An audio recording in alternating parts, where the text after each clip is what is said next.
નમસ્કાર, આપ જોઈ રહ્યા છો પબ્લિક ઇન્ડિયા ન્યૂઝ। આજના મુખ્ય સમાચાર સાથે હું હની પરમાર હાજર છું। બોરસદ તાલુકાના નાપા ગામે ઠંડા પીણાના ઉત્પાદક સાદક બોટલિંગ ખાતેથી ₹1.17 લાખ ઉપરાંતનો ઠંડા પીણાનો જથ્થો જપ્ત કરાયો છે। સોશિયલ મીડિયામાં વાયરલ થયેલા વિડીયોના આધારે ત્વરિત કાર્યવાહી કરવામાં આવી છે।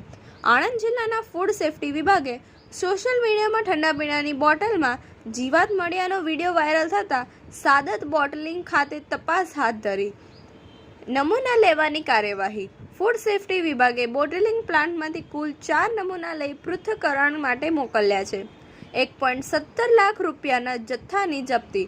પ્લાન્ટમાંથી બાકી રહેલા ₹1,17,600ની કિંમતોનો ઠંડા પીણાનો જથ્થો જપ્ત કરાયો છે, જેમાં સામેલ છે Fizza soft drink orange Jamjam 1008 bottle, Fizza lime lemon Jamjam 1152 bottle, Fizza jeera cool magic carbonate beverage 8400 bottle, Fizza white jeera masala carbonate beverage 1200 bottle.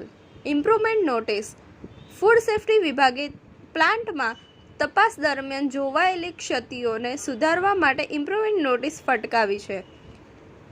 વધુ કાર્યવાહી તપાસ માટે લેવાયેલા નમૂનાનો પૃથ્થકરણ અહેવાલ મળ્યા બાદ આગળની કાર્યવાહી કરવામાં આવશે, તેમ ખોરાક અને ઔષધ નિયામન તંત્ર દ્વારા જણાવાયું છે।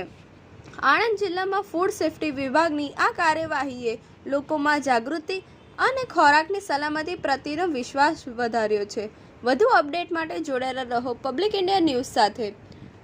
નમસ્કાર।